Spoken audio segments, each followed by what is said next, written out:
They told me we're all Russians. Fears grow over re-education of Ukrainian children. Russia, which boasts of taking in 700,000 children, stands accused of trying to erase their Ukrainian identity.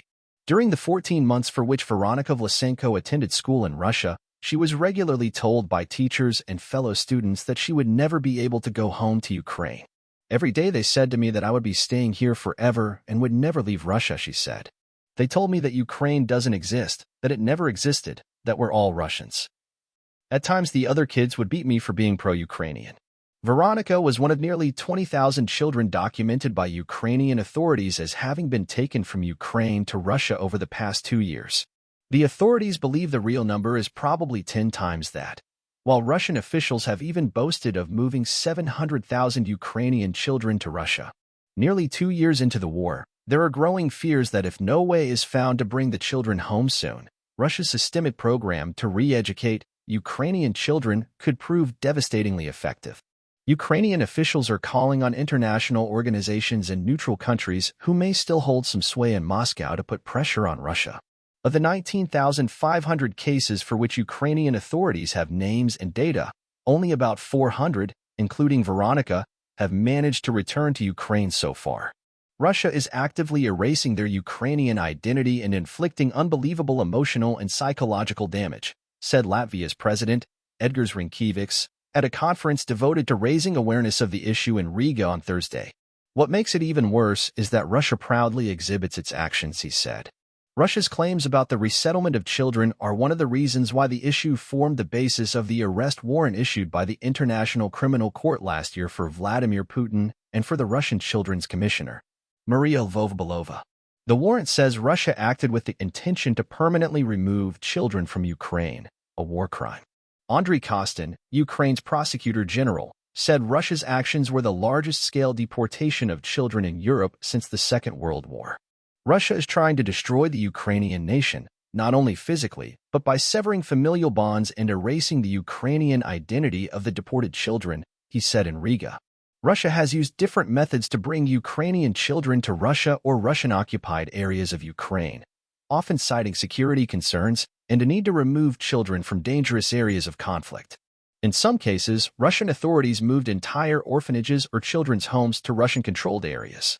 In other cases, children were separated from their parents, taken to Russia, and given new names. Alina Zelenska, Ukraine's First Lady, said of the missing children, Russia is telling them they are not wanted, that nobody is looking for them. In November, a BBC investigation uncovered that an infant girl stolen from a children's home in occupied Kherson had been transferred to Moscow, issued with new documents with a changed name claiming she was born in Russia, then adopted by a Russian political leader and Putin ally, Sergei Mironov. Not all of the children were taken forcibly to Russia. Veronika, who grew up in a village in the Kharkiv region less than a mile from the border, traveled across the border with her aunt 2 weeks after Russia launched its full-scale invasion. To avoid the military clashes that were tearing through her village as the Russian army advanced, she and her aunt stayed in a series of camps for refugees. Veronika, then 12, was initially pleased to be in Russia, the first time she had set foot in the country. It was the first time for 2 weeks that she could wash and have hot food and a comfortable place to sleep without the sound of explosions. Veronika was eventually separated from her aunt and placed in a children's home in the city of Lipetsk. Her mother, who formerly served in the Ukrainian army, was unable to travel to Russia to search for Veronika for fear of arrest. It was so hard to be alone in this environment, with everyone telling me terrible things about Ukraine, Veronika said. After a while, she was so traumatized that she lost a lot of weight and her hair started falling out. Veronika's grandmother traveled thousands of miles on a circuitous route from Kharkiv to Lipetsk via Poland and the Baltic states to rescue her granddaughter and bring her back to Ukraine, where she has been reunited with her mother. Now I just want to help other Ukrainian children to come home too, Veronika said. Russian authorities have claimed that Ukrainian children whose parents or guardians travel to Russia are able to take them home, and in some cases, such as Veronika's, this has eventually worked. But not every child has a relative who is able to make the long and risky journey. Not every child is able to contact their families, and there are many cases of younger children having their names changed before adoption by Russian families.